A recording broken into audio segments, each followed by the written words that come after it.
Good morning.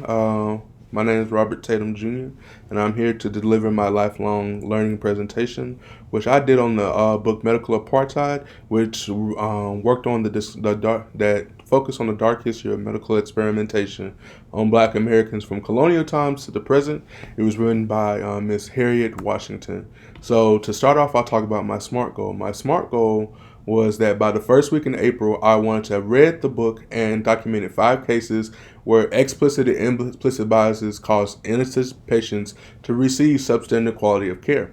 So the first case that I want to look at it'll focus on explicit and implicit, which is the immunities of African Americans. It is thought back during these times that African Americans were completely immune to malaria as well as yellow fever, smallpox, pellagra, typhoid, and heat exhaustion, and they were also thought to be immune to physical and emotional pain, which for them allowed these Caucasians to justify the torture, the maimings, the beatings, the brandings, and exposure to painful medical procedures. And so this can be seen all the way to today in the systemic bias that the African Americans do have a higher threshold for pain, and this can see most commonly when it comes to African American maternal health, when it comes to when African American women are in pain during labor, and it's often justified that African American women can take that pain much more than any other race, so they're often not given the same quality of care that other people are when they say that they are in pain. So that's one case where you can see that the explicit and implicit bias are both there. Another explicit bias case I want to look at is Mr. James Marion Sims.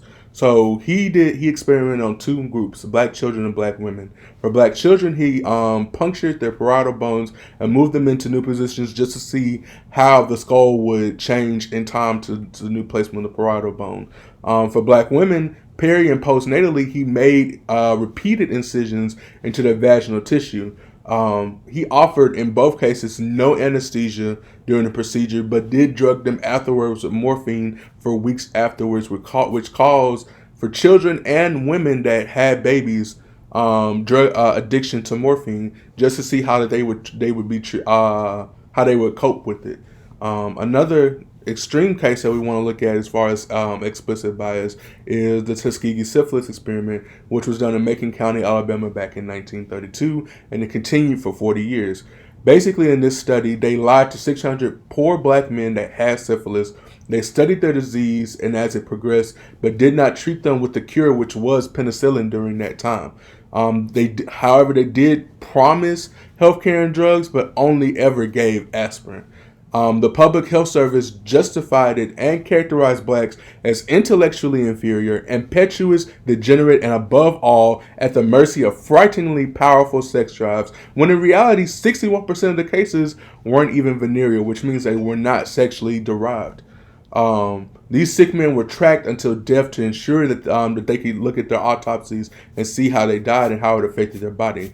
The study has continued for, as I said, for 40 years, during which men were denied treatment. The Tuskegee syphilis study became the iconic symbol of racialized medical abuse and a source of iatrophobia, which is the fear medical treatment. And this is most often seen in African Americans in the older generations and the mid generations, where they don't trust them because this only just happened a little over 90 years ago. And for some people, they were alive during this time and they don't trust it. So at this point, we have to be aware of this and move forward in keeping this in mind. Another explicit bias that was done was eugenics, where in the early 1900s, they basically demonized black parents and forced black women to have what we call a Mississippi appendectomy, where they basically would take the child out, would do everything to terminate the pregnancy. And in 1915, Dr. Harry Heisden did as much as to kill black infants because they would have gone through life as defective. He believed because they were black and they had melanin in their skin that they were defective, even though nothing was wrong with them. And this continued all the way up until, the World War II with the Nazis, and even into today, people still believe this. A couple of other things that were done that were explicit bias was the subjection of infants and African Americans to injections of radioactive materials to whiten their skin and to remove their hair. They wanted to take the melanin in their skin away. They wanted to take the composure of their hair away to show them that they were not perfect. Another experiment that was done on black prisoners because they couldn't fight back. It was done in a prison where one doctor tested 153 experimental drugs on all the inmates in there over 4 years and often ended up killing 60% of the population.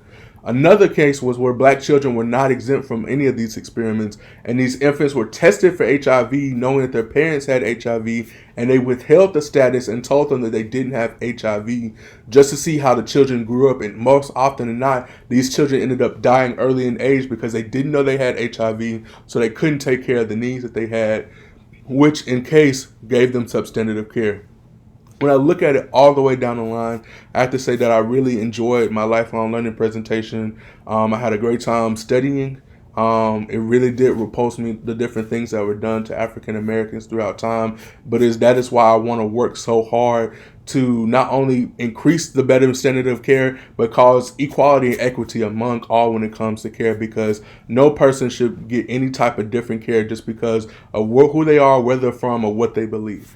So thank you for listening to my lifelong learning presentation.